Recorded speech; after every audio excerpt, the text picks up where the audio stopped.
እግዚአብሔር ማለት እንዲህ ነው ብለን አንሰብካችሁም፣ እግዚአብሔርን ታውቁታላችሁና። አኗኗሩ ግን ሰይጣን ስለሚረብሸን የእኛም የሥጋችን ጣልቃ ገብነት ስላለ ስለምንወጣ ስለምንወርድ እሱ ላይ ለመነጋገርና መንገዳችን ለማቅናት ነው ጉባኤ የሚዘጋጀው እንጂ የማታውቁት አምላክ ኑሮ ልትሰበኩ አይደለም። በ40 ቀናችሁ ወንዶች፣ በ80 ቀናችሁ ሴቶች በጥምቀት የለበስነው ክርስቶስ ሥጋው ደሙን የተቀበልነው በቅዳሴ የምታውቁት በዓል የምታከብሩለት ጾሙን የምንጾሙለት የምንጾምለት ስቅለቱን፣ ትንሣኤውን፣ ልደቱን፣ እርገቱን ሁሉ ጠንቅቀን የምናውቅ የመጽሐፍ ቅዱስ ባለማዕዶች ስለሆን ለእኛ አምላክ ሊተዋወቀን አይሰበከን። የሚነገረን ከእግዚአብሔር ጋር እንዴት እንኑር ነው። ከእግዚአብሔር ጋር እንዴት እንኑር? የመጀመሪያው ከእግዚአብሔር ጋር እንዴት እንኑር ነው የምንለው ለምንድን ነው? የማመን ዓላማው ከእግዚአብሔር ጋር መኖር ነው። የማመን ዓላማው ቅዱስ ጳውሎስም እንዲህ ይላል፣ እፈቱ እትፈለጥ እምዝንቱ ዓለም ወአሃሉ ምስለ ክርስቶስ። ፊልጵስዩስ ምዕራፍ 1 ቁጥር 4 ላይ ሲናገር እኔ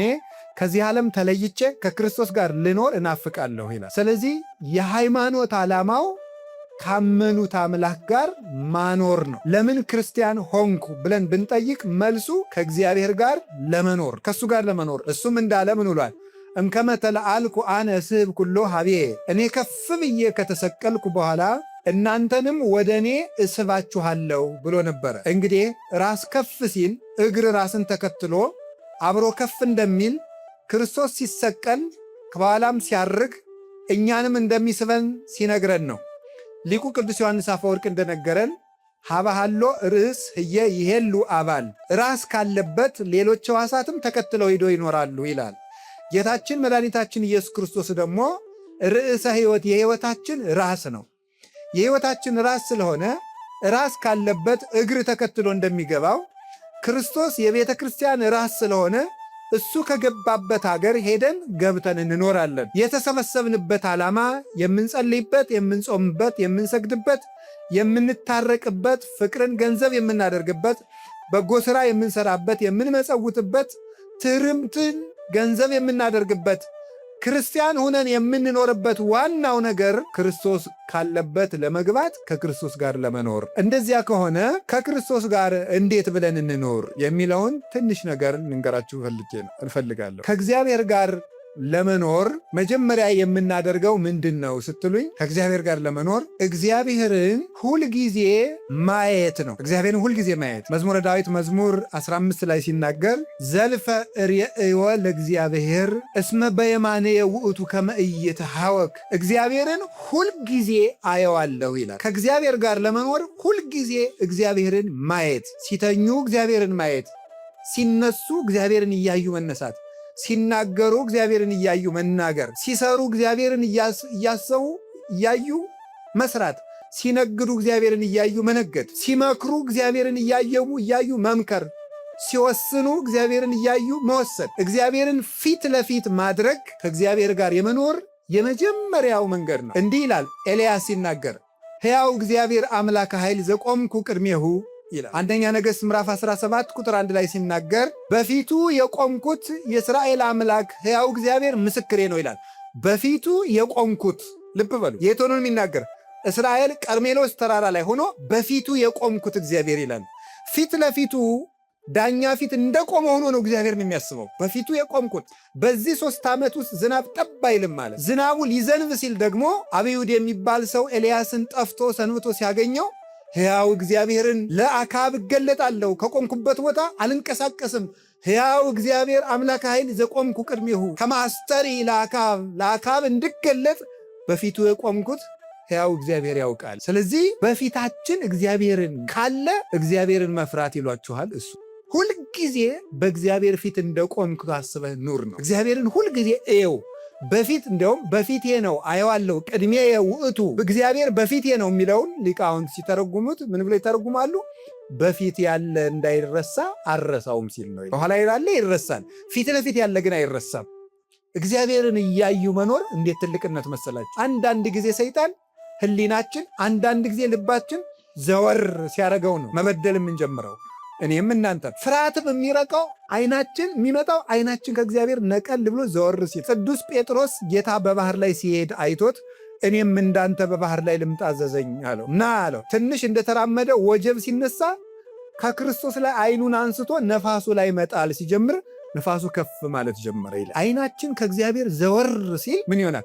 እዚህ ቤተ ክርስቲያን ላይ ታያላችሁ አይደል? ሰጎን እንቁላሏን ትክ ብላን የምታየው ዓይኗን ከነቀለች እንቁላሏ ይበላሻል ይላል። እና ቤተ ክርስቲያን ላይ ስትወጡ ጉልላቱ ላይ እንቁላል የሚመስል ነገር አለ። ወፍ የምትመስል ትክ ብላ እያየችው። እግዚአብሔርም እኛን ማየት ቢያቆም እንጠፋለን። ደግሞ መልሰን ደግሞ ሰጎን እንቁላሏ ላይ ዓይኗን እንደማትነቅል ክርስቲያኖችም የክርስቶስ መስቀል ላይ ዓይናቸውን መንቀል የለባቸውም። ያን እያሰቡ ሲኖሩ ፍርሃቱም ጭንቀቱም ያምን ቅዱስ ዳዊት መጥቶ ሳኦል ሊገልህ ነው እንዲህ ነው ሲሉ ምንተ ትብልዋ ለነፍሴ በእግዚአብሔር ተወከልኩ፣ እግዚአብሔር ፊት ቆሜያለሁ፣ በእግዚአብሔር ታምኛለሁ፣ ሰውነቴን ምን አድርጊ ነው የምትሏታል? እግዚአብሔርን የሚያይ ሰው ነፋስ አይታየው፣ እሳት አይታየው። ለቅዱስ ጊዮርጊስ ሰይፍ አይታየው፣ መንኮራኩር አይታየው። መንኮራኩሩን አልፎ ክርስቶስ ይታየዋል።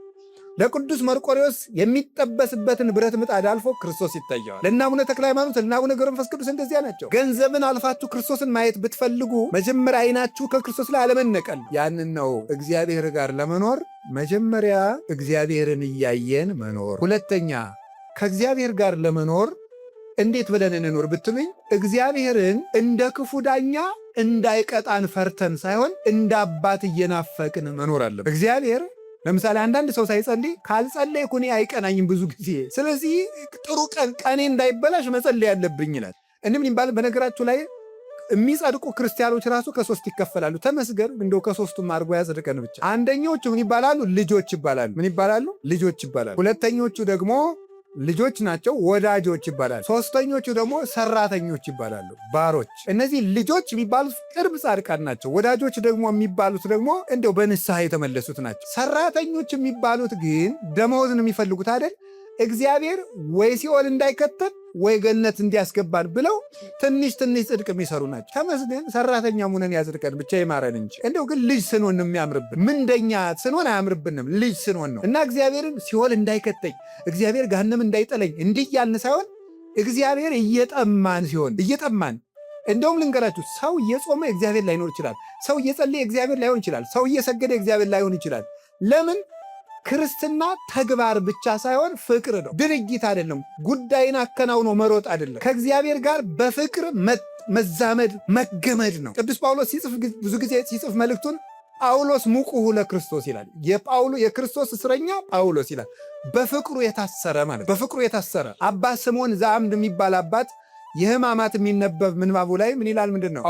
ክርስቶስ ወልደ እግዚአብሔር ሕያው በከመ ተአሰርከ አንተ በሀብል ከማው እስረኒ በሀብል ፍቅርከ፣ አንተ በሀብል ተይዘ በለታሉ እንደተጎተትክ እኔንም በፍቅር ገመድ እሰረኝ ይላል። በገዳም ውስጥ አበምኔቱ አንድን መነኩሴ ሲያስር ቅናት የሚባል ያስርለታል። ያን ሲያስርለት ይሄን መነኩሴ እኔ በቅናት እንዳሰርኩት ክርስቶስ ወይ አንተም በፍቅር ገመድ እሰረው ይላል። ስለዚህ ክርስትና ወይም ሃይማኖት እግዚአብሔርን መጣማት ነው እንጂ እግዚአብሔርን እንደ ክፉ ዳኛ እንደ ጨካኝ ንጉሥ እየተንቀለቀልን የምንፈራው ፍቅሩን እንዳናጣ ነው እንጂ ጨካኝ ስለሆነ አይደለም። ስለዚህ ምን አለ ቅዱስ ዳዊት? ከመያፈቅር ሀየር ሀባ እንቂተ ማያት ከማሁ ታፈቅር ነፍሴ ሀበ እግዚአብሔር አምላኬ። ዋሊያ ወደ ውሃ እንደሚናፍቅ ነፍሴ እግዚአብሔርን ተጠማች። እግዚአብሔር የሚርበው ሰው ቸርነቱ የሚሳሳለ፣ ለቸርነቱ የሚሳሳ፣ ለአባትነቱ የሚሳሳ፣ ምሕረቱን እያሰበ የሚያለቅስ፣ እኔ እንዲህ ያለው አመፀኛ ስሆን ጌታዬ ሆይ እንዴት ቻልከኝ ብሎ ለፍቅሩ የሚሳሳ በፍቅሩ የተነደፈ ሰው ሲሆን እሱ ነው ከእግዚአብሔር ጋር መኖር።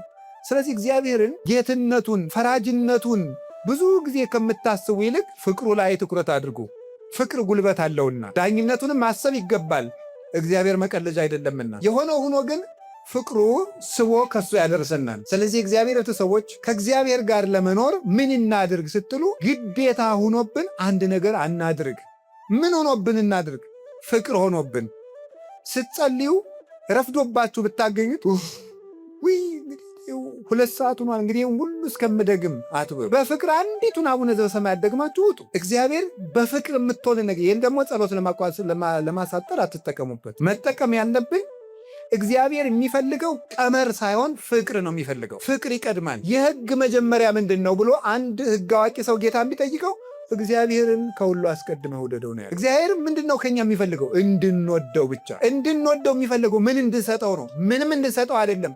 ጸጋውን ለመቀበል እኛ እንደሚወደን እርግጠኛ የሆነ ልብ እንዲኖረን ብቻ ነው እግዚአብሔር የሚፈልግ። ያንን ነው የሚፈልግ እግዚአብሔር። ስለዚህ ከእግዚአብሔር ጋር ለመኖር ሁለተኛ እየሳሳን እንጂ እንደ ክፉ ንጉሥ እየተጨነቅን አይደለም መኖር ያለብን። ይህ ሁለተኛው። ሶስተኛው ከእግዚአብሔር ጋር ለመኖር ምን ሆነን እንኖር? ስራ ስንሰራ ጽድቅና ኩነኔን ተመሳሳይ ነው። በርግጥ ጽድቅና ኩነኔን ራይት ኤክስ እያልን ሕግን ለመፈጸም ሳይሆን ክርስቶስን እያሰብን እናደርገው። አሁን ደግሞ እያሰቡ ማድረግ ምን ማለት ይመስላችኋል? ለምሳሌ የሰበካ ጉባኤ አባል ክፍያ ብትከፍሉ ካልከፈልኩ በወልድ ክርስትና ያነሱልኝም ብሞት አይፈቱኝም ብላችሁ አይደለም መስጠት ያለባችሁ። ክርስቶስን ለክርስቶስ እንዴት መታደሌ ነው። አሁን እስኪ አሁን የአንዲት ሀገር ንጉሥ መጥቶ ከአንዲት ድሃ ቤት ዛሬ ምሳ የምበላው ከአንቺ ቤት ነው ቢል ወይ መከራዬ ደሞ እኔ ቤት ሊመጣብኝ ነው የምትለው? እንዴት ቢወደኝ ነው የምትለው?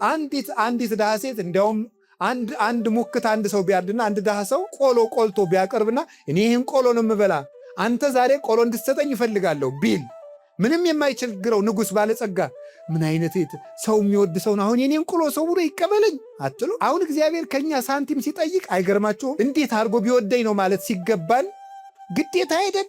እንዴት አደርጋለሁ ሳይሆን መሆን ያለበት ምንድን ነው? ማሰብ ያለብን ክርስቶስን እያሰብን ግዴታችንን እያሰብን ጽድቅና ኩነኔን እያሰብን ማድረግ አለብኝ።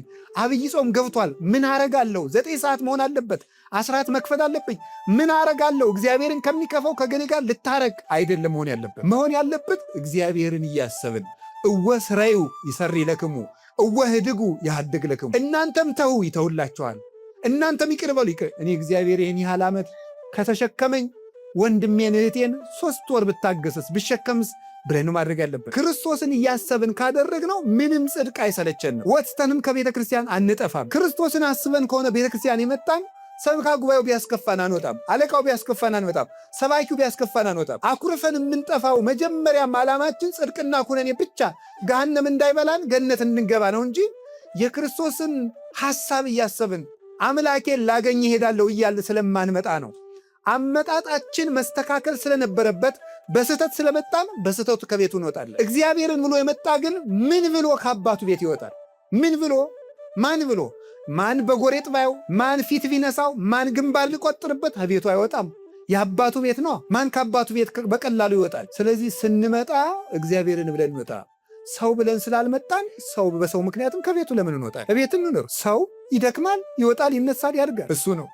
ሌላው ከእግዚአብሔር ጋር ለመኖር ምን እናድርግ? ከእግዚአብሔር ጋር ለመኖር ወይን ከግንድ ጋር በሚኖርበት መንገድ እንኖር እላችኋለሁ። ወይን ከግንድ ጋር በሚኖርበት መንገድ የዮሐንስ ወንጌል ምዕራፍ 15 ቁጥር 4 ላይ ታገኙታላችሁ። እንዲህ ብሎ ይናገራል። አነ ውእቱ ሐረገ ወይን ዘጽድቅ ወአቡየ ተካሊሁ ወአንትሙ አይጹቂሁ። እኔ የወይን ሐረግ ነኝ፣ የወይን ግንድ ነኝ፣ እናንተ ቅርንጫፍ ናችሁ። ቅርንጫፍ በግንዱ የኖረ እንደሆነ ያፈራል። እናንተም ንበሩ ቤ ወአነ ብክሙ፣ እናንተ በእኔ ኑሩ እኔም በእናንተ እኖራለሁ። እንደዚህ የሆነ እንደሆነሳ ዝቅ ብሎ ቁጥር 10 ላይ ርእሴክሙ ከመ ትሁሩ ወፍሬ ትፍረዩ ወውእቱ ፍሬክሙ ይነብር ለዓለም። ፍሬ እንድታፈሩ አደርጋችኋለሁ። ምን የሆነ እንደሆነ ከኔ ጋር የኖራችሁ እንደሆነ። ስለዚህ ከክርስቶስ ጋር እንደምንኖረው ምንድን ነው? ቅርንጫፍ ከግንዱ በሚኖርበት መንገድ። ከቅርንጫፍ ከግንዱ ምንድን የሚያደርገው? ይመገባል፣ ማዕድን ይመገባል። የሚያስፈልገውን ንጥረ ነገር ለማበብ የሚሆነውን ቅጠሉ እንዲያድግ ቅርንጫፍ እንዲያወጣ የሚያደርገውን፣ ሌሎች ትንሽ ቅርንጫፎች እንዲያወጣ የሚያደርገውን፣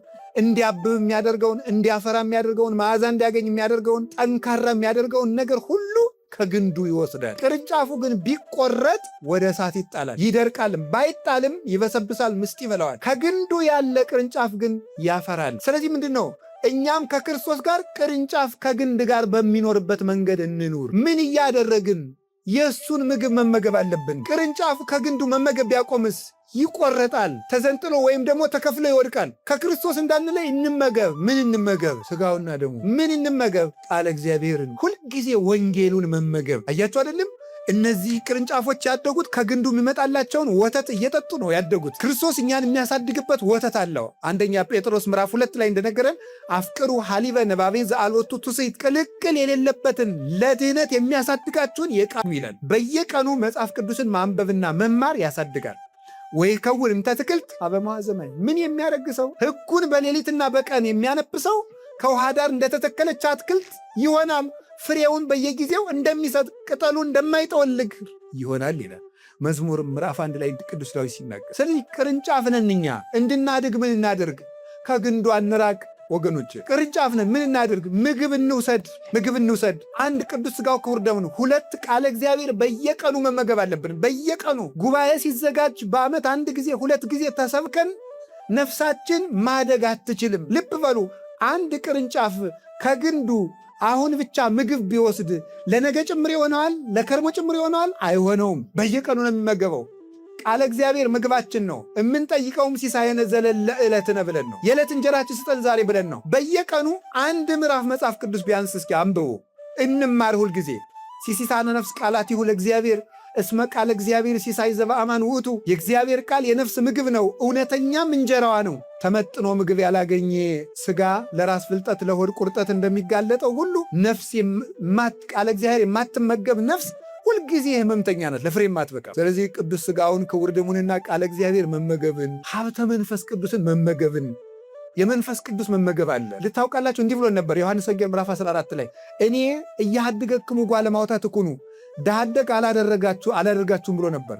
ዳሃደግ ማለት ልክ እናት የሌለው ጫጩት ማለት ነው። ግን ተመልከቱ፣ ርግብ የተለየችው ጫጩት እንደማይፈለፈል መንፈስ ቅዱስ የተለያት ነፍስም አትፈለፈልም። ዶሮ ወይም ርግብ እንቁላሏ እንዲፈለፈል በክንፏ አቅፋ ትይዘዋለች። ያ ጊዜ በእናቱ ሙቀት እንቁላሉ እግር አውጥቶ ጫጩት ሆኖ ይራመዳል። መንፈስ ቅዱስ በርግብ አምሳል የወረደበት አንዱ ምክንያት መንፈስ ቅዱስ በክንፈ ረድኤቱ ሲያሟሙቀንና ሲያቅፈን እኛ ሰው ሆነን መራመድ ስለምንችል ነው። ስለዚህ የመንፈስ ቅዱስን መግቦት ቤተ ክርስቲያን ውስጥ ማግኘት አለብን። ቤተ ክርስቲያን በየቀኑ ኪዳን ማድረስ፣ ማስቀደስ፣ ቢያንስ በሳምንት 1 ቀን እሑድ ጠዋት፣ ሌሊት ሄዳችሁ ማስቀደስ ካልተቻላችሁ የከሰዓት ቅዳሴ አለ። አድባራቱ ሰፍተዋል፣ እግዚአብሔር ይመስገን እንጂ በየትኛውም ኢትዮጵያ ክፍል ላይ የቤተ ክርስቲያን ችግር የለም። በእርግጥ መምህሮቻቸው እየሞቱባቸው፣ ካህናት እየታረዱባቸው፣ ቤተ ክርስቲያን እየተቃጠልባቸው የራቃቸውም አሉ። እንደው እኛ ግን ምን እንመልስ ቢሆን አጠገባችን ቤተክርስቲያን በየቦታው እየተሰራል። ልብ በሉ ቅዱስ ዮሐንስ አፈወርቅ እንዲህ ይላል፣ አንተ ሰው 70 ሰገል የክርስቶስን የተወለደበትን ቦታ ለማየት 2 ዓመት ተጉዘዋል። አንተ 2 ደቂቃ ተጉዘ ቤተ ክርስቲያን ለመምጣት የምትቸገር ለክርስቶስ ምን ትመልስለት ይሆን ይላል። 2 ሰዓት እንኳን አንጓዝም። ቤተልሔም ይሏቸዋል፣ ሌላ አይደለችም ቤተ ክርስቲያን ናት። አንዱ እንደ ወይን የምንኖረው ቤተ ክርስቲያን ውስጥ በመኖር እንጂ በዓመት 1 ጊዜ እንደዚህ አሁን ስታዩት እንደው እዚህ እያንዳንዳችሁን ማይክ እየሰጠው እንደው ባናግራችሁ ይህን ህዝብ ብታዩት መቤቴ እንደው አገር እንደው ሰው ራሱ ሌላ ቦታ ያለ አይመስልም እኮ። አሁን ብዛታችሁ እግዚአብሔር አይቀንሳችሁ፣ በእውነት አይቀንሰ። እንዴት ደስ እንደምትሉ። እኔ በነገራችሁ ላይ መስቀሌን ኪሴ ውስጥ የቀጠጥኩት ብፁዕ አባታችን እየባረኳችሁ ስለሆነ፣ ስለዚህ የእኔ ከተትና የጳጳሱ ከቆመ ይበቃናል፣ እየተባረክን ነው። ስለዚህ አሁን እኔ የምነግራችሁ ለምንድን ነው? እንዲያበዛን እግዚአብሔር ፈቃዱ ይሁን። ይህን ካልኳችሁ በኋላ ግን የምነግራችሁ ለምንድን ነው? እንዲህ እንድንሆን በዓመት 1 ጊዜ በዓመት እንደዚህ ተከምረን አይደለም። ሁልጊዜ እየመጣችሁ ቤት እንኑር፣ የአባታችን ቤት ውስጥ እንኑር። እግዚአብሔር ጋር ለመኖር እንደሱ ነው። ሁለተኛስ ሕዋሳት ከአካል ጋር በሚኖሩበት መንገድ ከእግዚአብሔር ጋር እንኖር። እስኪ ሕዋሳት ከአካል ጋር በሚኖሩበት መንገድ በሉ። ከማን ጋር በሚኖሩበት መንገድ? አቤት፣ ከአካል ጋር። ሕዋሳት ለምሳሌ እስኪ 1 ጣት ውሰዱ፣ አውጡ። 1 ጣት ትንሿን አውጧት። ይሄ ቆይ የሚለውን እንዳታወጡ፣ ትንሹን ነው ማውጣት። ትንሿን አውጣት። በጣም ጥሩ። አሁን እቺ ጣት ምን ትባላለች? እቺ ጣት አጠቃላይ ከእግር ጋር ተጨምራ ምን ትባላለች? ሰው በሉ። እሺ ቆርጠን ብንጥላት፣ አሁን እኔ እንደዚህ ብዬ ከነጣቴ ሰድ ሰው መጣ ይባላል አይደል? እዚህ ሰው መጣ በሉ። ጥሩ። ከዛ ደግሞ ቆርጠን ብናጥላት እኔን አሁን ለምሳሌ ይሄ እንዲሁኝ እየተንቀሳቀስኩ ያማን ነው ይባላል፣ አባ ይባላል። ከዛ ደግሞ ተቆርጠ የማን ቆራጣጣት ነው የሚባለው ማለት ሰው የሚለውን ስም ራሱ አጣ ማለት እስከ አብሮ እስካለ ድረስ ግን ሰው ይባላል። ስለዚህ ምን ማለት ይመስላችኋል? ይሄ ቤተ ክርስቲያን የክርስቶስ አካል ናት። ኤፌሶን ምዕራፍ 1 ቁጥር 23 ላይ ዘውቱ ርዕሰ ለቤተ ክርስቲያን እንተ ይእቲ ሥጋሁ፣ እሱም የቤተ ክርስቲያን ራሷ ነው፣ እሷ ደግሞ አካሉ ናት። እኛሳ ሕዋሳቶቿ ነን። የማን?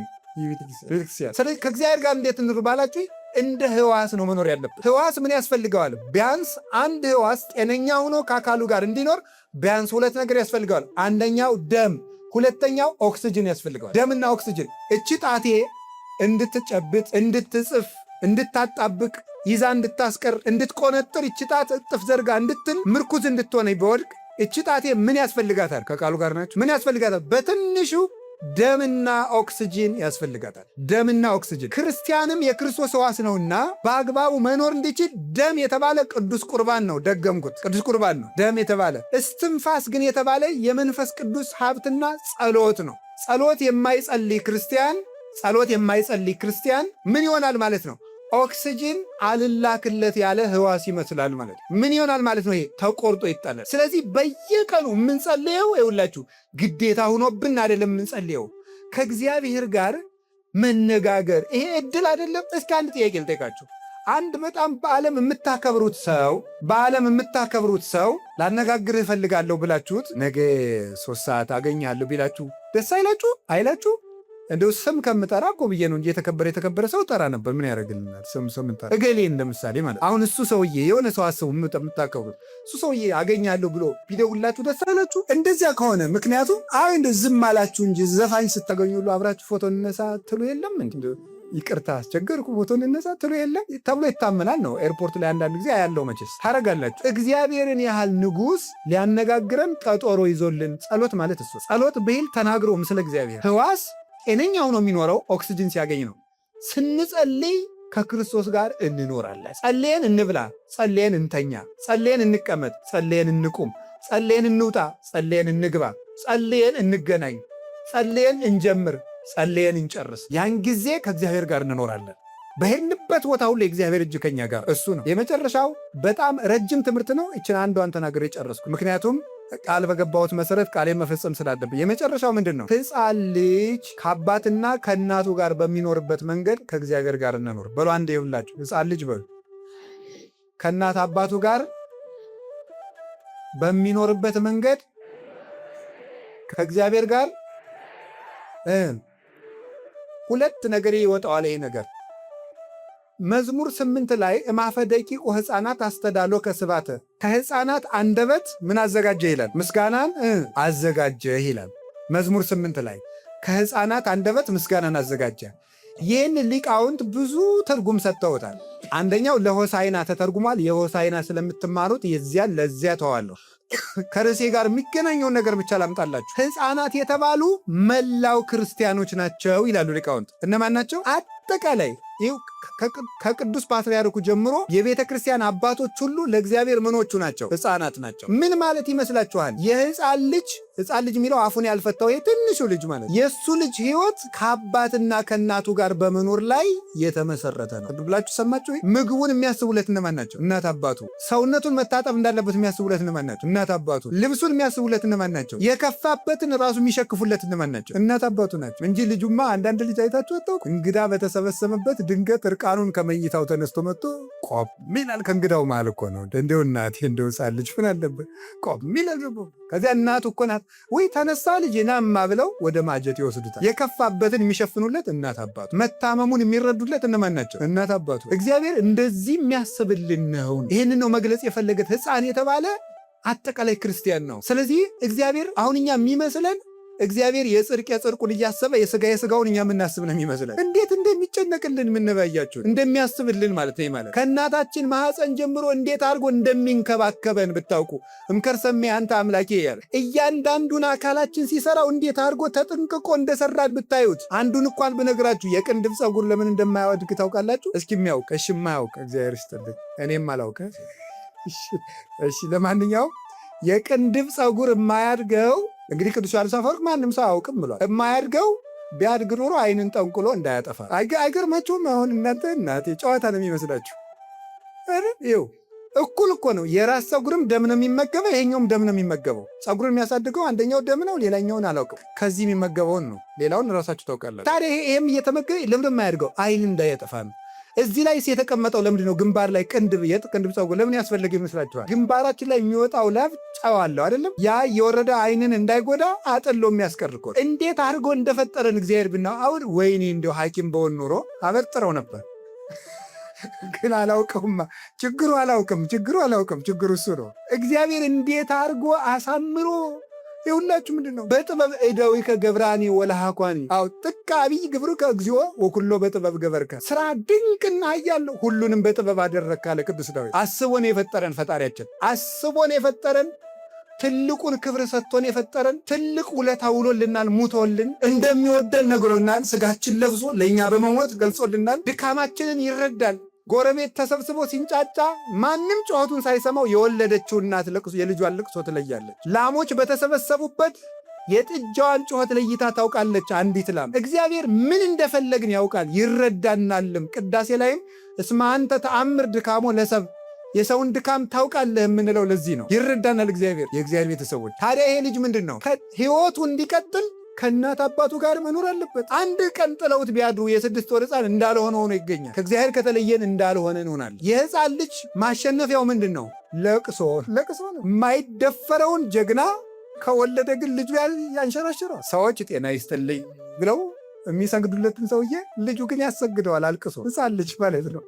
ከወለደ ምን ጌታ ቢሆን ምን ንጉሥ ቢሆን ለልጁ የማይጎነበስ ማናል? ለልጁ አንገቱን የማይደፋ ማናል? ልጅ ነዋ። እኛም የእግዚአብሔርን ልብ የምንመልሰው ምንድን ነው? አልቅሰን ጸልየን አራሂራሂ ክኒ እህቴ የመርአት በሃቲ ንብረተ ክሳድኪ፣ እህቴ ሙሽራዬ ሆይ፣ አንቺ እስራኤል ሆይ፣ ለአዲስ ኪዳን ቤተ ክርስቲያን ሆይ፣ በሃቲ ንብረተ ክሳድኪ፣ አንገቱን ዘንበል ዘወር እንደማያደርግ ሰው እኔን ወገበ ልቡናሽን ክሳደ ሃይማኖትሽን እጥፍ ሳታደርጊ እኔን አይን እያየሽ በመጽናትሽ ደጅ በጽናትሽ ልቤን ወደ ርኅራኄ መለስሽው ይላል እግዚአብሔር። ልቡን እንዲመልስልን ምንድን የሚያስፈልገው?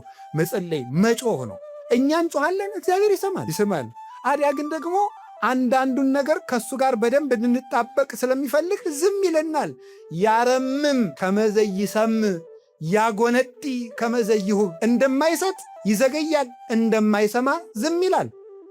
የሚሰጥበትን ቀን ያውቃልና። የእግዚአብሔር ቤተሰቦች ይሄ ነው። ሌላኛው ግን ቅዱስ እንጦንስ አባ ከእግዚአብሔር ጋር እንዴት ትኖራለህ ቢሉት ሕፃን ልጅ ከእናቱ እቅፍ በሚኖርበት መንገድ ይኖራለሁ። ምን ማለት ነው አባ ተርጉምልን አሉት። ሕፃን ልጅ ሁልጊዜ ከእናቱ እቅፍ መውጣት አይፈልግም። ስራ ለመስራት ፈልጋ ድንገት መሬት ላይ ቁጭ ስታደርገው ምን የሚያደርግ ይመስላችኋል? ምን ያደርጋል? ይጮሃል። ጉዳዩ ምንድን ነው? መልሰሽ ወደ ምንሽ መልሽ ብሎ ነው እናቱን እንድታቅፈው ፈልጎ። ድንገት ካስቀመጠችው ዋይ እሱ ወጡ ቢከስር እንጀራ ቢጋገር ትዝ አይለው። ዋናው ብቻ እናቴ አትተይም። ቅዱስ እንጦንስ ምን ማለቱ መሰላቸው? እንዴት እውነት እኖራለህ ሲሉት ሕፃን ልጅ ከእናቱ ጋር በሚኖርበት መንገድ ማለቱ መጀመሪያ ከእግዚአብሔር መውጣት አልፈልግም። ከእግዚአብሔር መውጣት አልፈልግም በሉ ድገሙ።